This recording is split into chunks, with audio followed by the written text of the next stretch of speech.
afternoon. I am Kia Moffett, Omicron Lambda Omega chapter member and team member for Target 4, The Arts, Career Focus, Up Close and Personal. The arts, yes, it does make life eminently worth living. The arts, in all its varied forms, improves the quality of life and living for all in excellence. Omicron Lambda Omega chapter of Alpha Kappa Alpha Sorority Incorporated is implementing international program Target 4, The Arts, with enthusiasm while exemplifying excellence through sustainable service. The Artsy Girls of OLQ have accepted our challenge to showcase talent in the individual and performing arts, celebrate the contributions of African American artists, and highlight the artists and artworks of the Harlem Renaissance and Black arts movement. Welcome to the Arts on a Sunday afternoon, as we focus on successful individuals who have chosen careers in the arts field. Thank you for joining us this afternoon for our career focus, Up Close and Personal, featuring Hampton University Director of Bands, Dr. Thomas L. Jones, Jr. It is my pleasure to introduce our special guest for this afternoon. Dr. Thomas L. Jones, Jr. was born on Clark Air Base in the Philippines and grew up in Texas, New Jersey, South Dakota, North Carolina, and Virginia. Upon graduating high school, he entered Hampton University on a presidential and band scholarship. While at Hampton, he was a member of the band, the Marching Force, played trombone and trumpet, and also served as the drum major. He is a charter member of the Pi Beta chapter of Phi Mu Alpha Symphonia, and he is also a spring 2001 initiate of the Gamma Epsilon chapter of Omega Psi Phi Fraternity Incorporated. For several years, Dr. Jones served as the music arranger, drill writer, and instructor for the Brooklyn Steppers Marching Band. He would then go on to serve as the chief music arranger, show designer, and media team coordinator for the North Carolina A&T State University Blue and Gold Marching Machine. In August of 2017, Dr. Jones assumed the role as the director of bands at Hampton University and led to the band's first ever appearance in the Honda Battle of the Bands in 2018, followed by an appearance in 2020. The Force also performed in the 2020 New Year's Day Parade and celebration in Rome, Italy, and will be performing in the 2021 Macy's Thanksgiving Day Parade. The band's drumline also performed in the 2019 Tournament of Roses Parade. In his first 2 years at Hampton University, the Marching Force grew from about 60 members to over 200. In addition to these duties, Dr. Jones also serves in the U.S. Army Reserve. This interview was conducted during my Hurricane Ida evacuation when I was in Virginia, helping out the Hampton University Marching Force, the best band in the land, although I'm probably biased.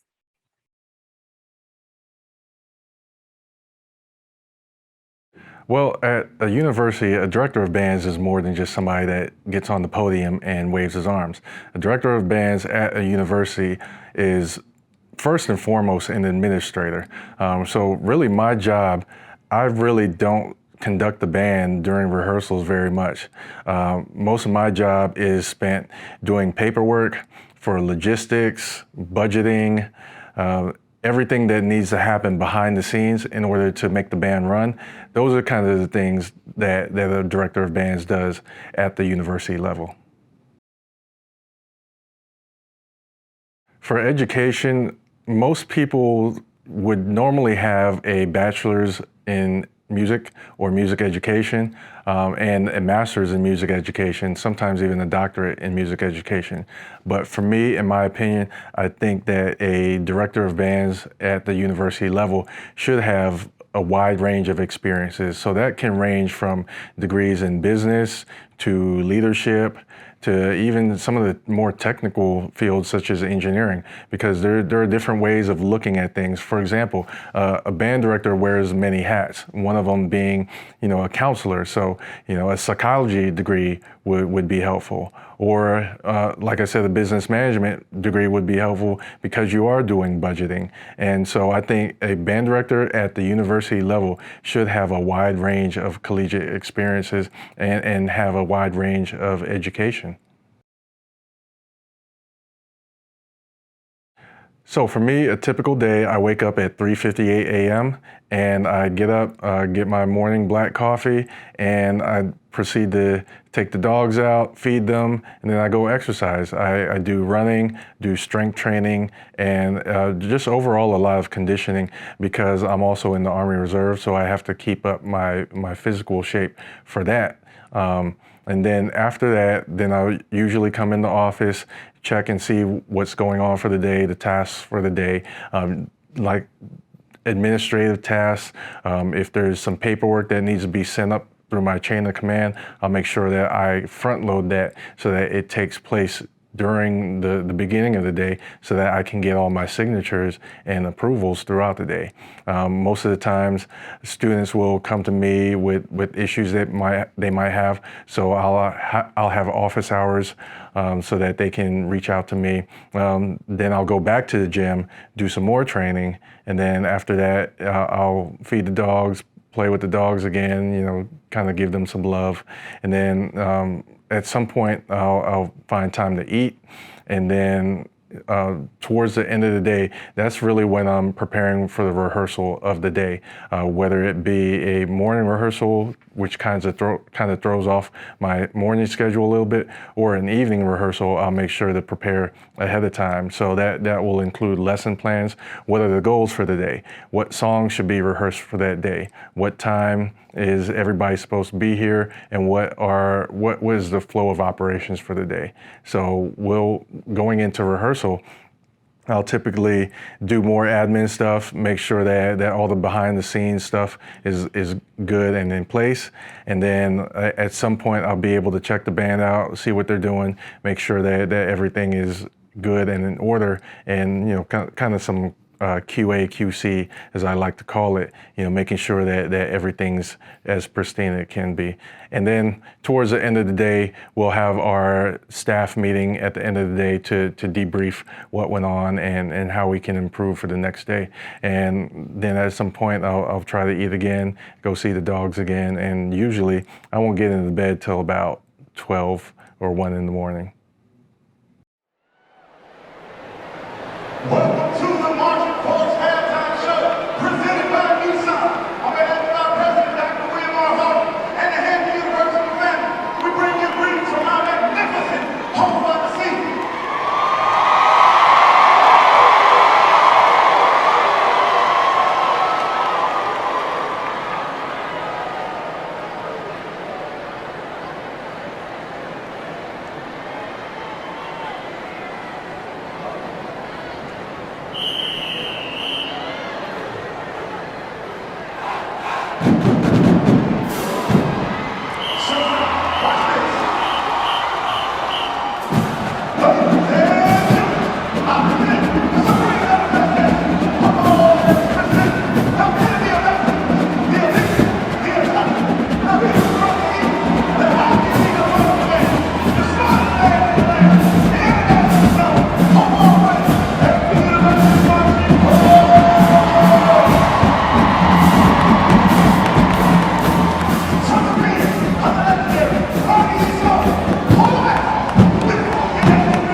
for us, because of the pandemic, we've had to just be extra vigilant. We've been really focused on hygiene, and that's really the biggest thing, making sure that people are wearing their masks, but also making sure that they are washing their hands, make sure that they are changing their clothes regularly, making sure that they are social distancing, and doing all those little things that help prevent the spread of disease, not just in terms of COVID, but in any other disease, may it be a cold or a flu or what have you. And we found that because of these measures, a lot of our students have not contracted any of those normal illnesses that you usually get, like strep throat or flu or the common cold. So just being extra vigilant overall is kind of the overarching theme of what we've been doing in a pandemic society.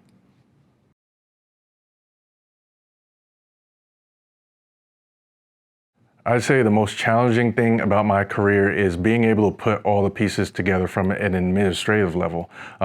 As a band director, people only see what they see on game day, and they think, okay, the band director goes out there, waves his arms, and the band sounds good.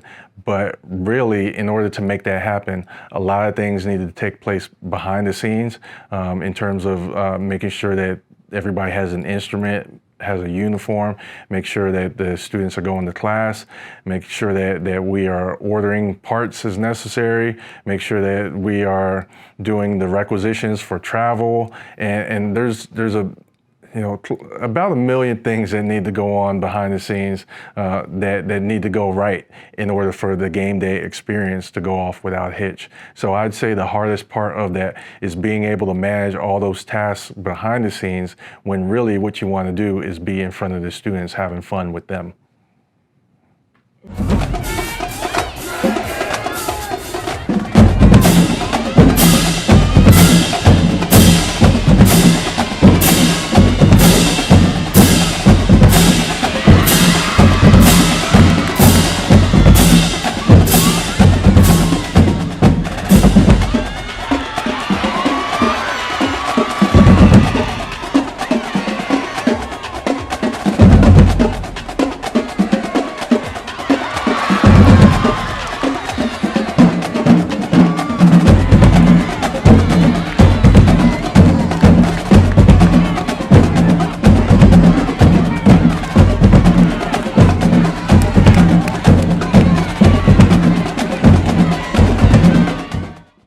The most rewarding part of my career is seeing the students succeed. In our band program, we focus on academics first, and we don't take students and keep them only for a year or two and then send them on their way. When we get a student, our goal is to keep them all 4 years until graduation. So being able to see a student come in as a freshman, 17, 18 years old, and then go all throughout their college experience and graduate on time, or at least graduate, it's a really refreshing feeling to see them actually accomplish the goal that they set out to do when they stepped through these walls at Hampton University.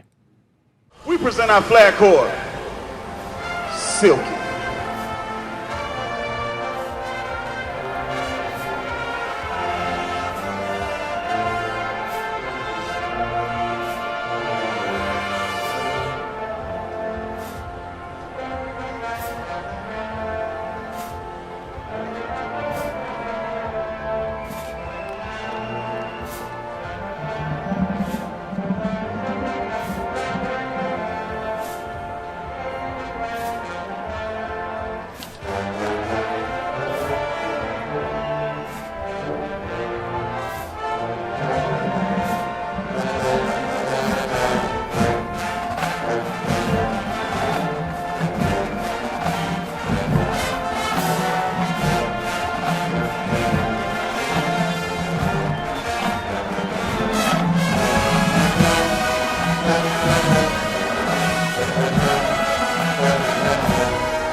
Give it up for our jazz trumpeter, Micah Thomas.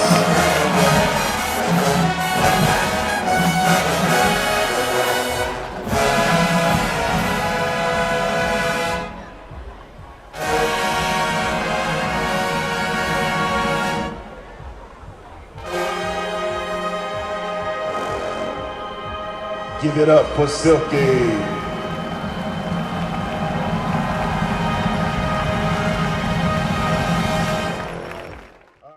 No, I would just say, read as many books as you can, but even then, the best teacher is going out there and doing it for yourself, having the experience, making the mistakes along the way, because you can reference all the resources in the world, you can read all the books, but at the end of the day, none of that really matters once you get into that office, once you get in front of those students, once you deal with that administration and you find that things aren't necessarily as cut and dry as you might think.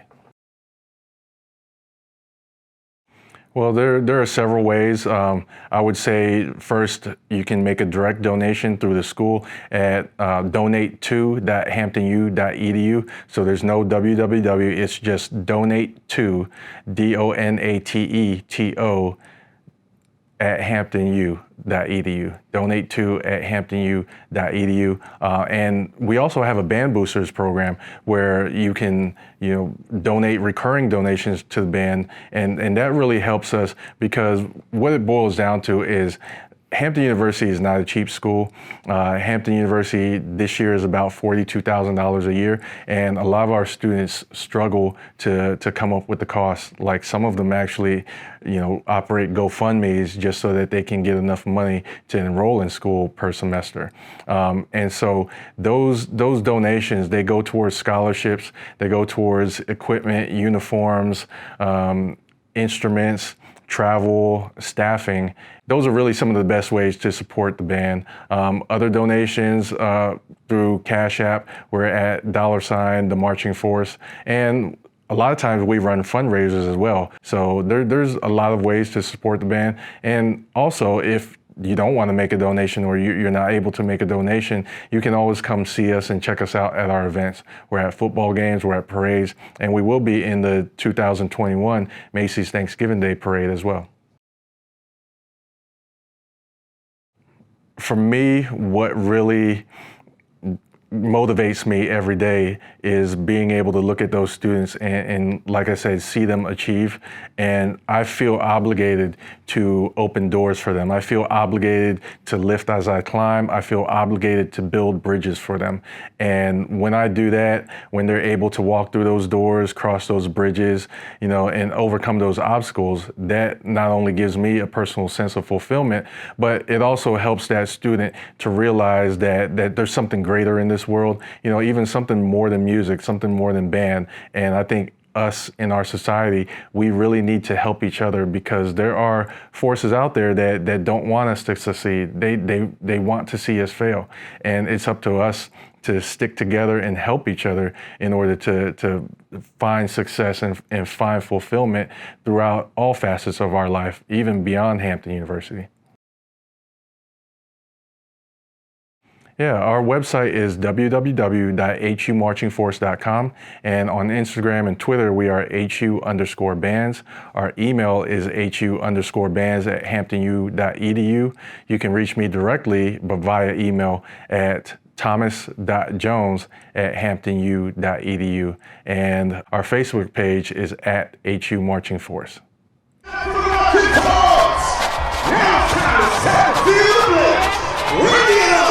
You are now presented by this is Empire.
We need money. Send money, because like I said, this stuff ain't cheap.